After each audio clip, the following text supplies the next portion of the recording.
Tension is only increasing between the White House and Israeli Prime Minister Benjamin Netanyahu just 5 days before he is set to address Congress. The Israeli leader accusing the West of giving up on its commitment to prevent Iran from obtaining a nuclear weapon. A new criticism for the Prime Minister, this time from Secretary of State John Kerry. He testified before Congress defending the administration's negotiations with Iran, saying Netanyahu's been wrong about the talks all along, including the interim deal which froze the weapons program. Israel is safer today with the added time we have given and the stoppage of the advances in the Iranian nuclear program than they were before we got that agreement, which, by the way, the Prime Minister opposed. He was wrong. Stoppage. But the Secretary didn't stop there. Watch.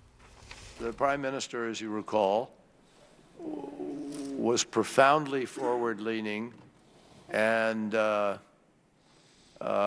outspoken about the importance of invading Iraq under George W. Bush, and we all know what happened with that decision.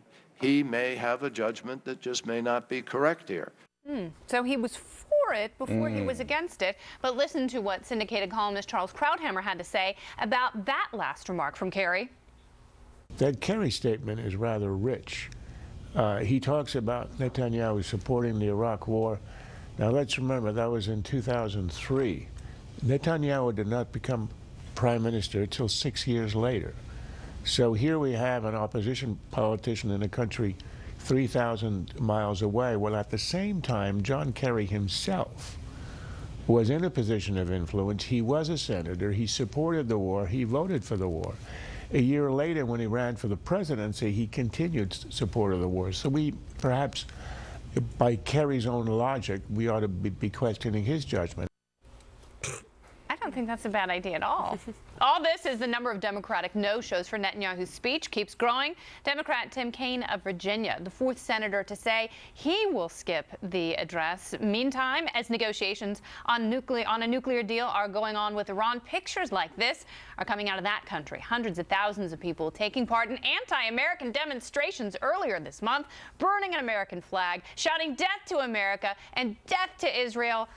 We should do whatever we can to get them bomb-making tools, shouldn't we, Andrea? It seems like that's what we are doing. I mean, Netanyahu wants to stop Iran from building a bomb. I question, does the White House really want to stop them from building the bomb, or are they enabling them? Do they feel morally relative Obama, who believes in American exceptionalism, just like Greek exceptionalism, just like Iranian exceptionalism? I mean, does he feel that they have a right to do this? And John Kerry also, I mean, he supported the war in Iraq. That was a dig at Netanyahu, but so did Hillary Clinton, his predecessor.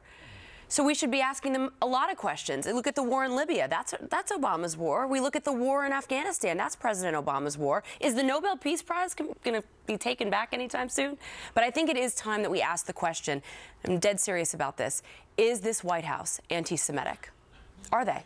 I mean, that's a pretty heavy charge. I'm asking. No, I think there's bad blood between Netanyahu and Obama, absolutely, and I don't think either of them are going to back down from the speech. But to say that the president, this isn't. I'm not saying that. I'm asking the question.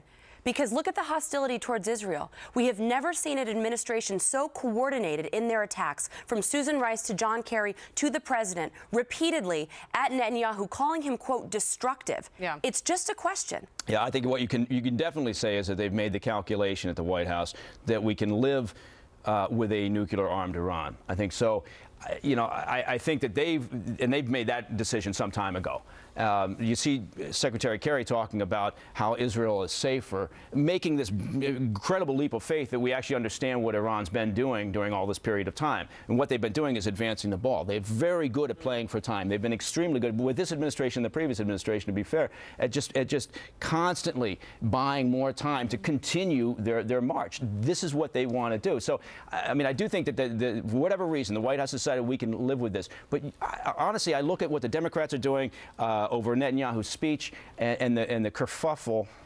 I say kerfuffle. It's unprecedented. That is there. And it's like, they'll have a joint press conference with David Cameron, who's also running for re-election, but they won't do it with Benjamin Netanyahu. There's a series of events. This didn't happen in a vacuum. There's a number of things that they have done to be openly hostile to Israel. Okay, so you did have yesterday Senators Feinstein and Durbin inviting Netanyahu to have a private Democratic meeting with him. And Netanyahu said no, because he doesn't necessarily want to make this political.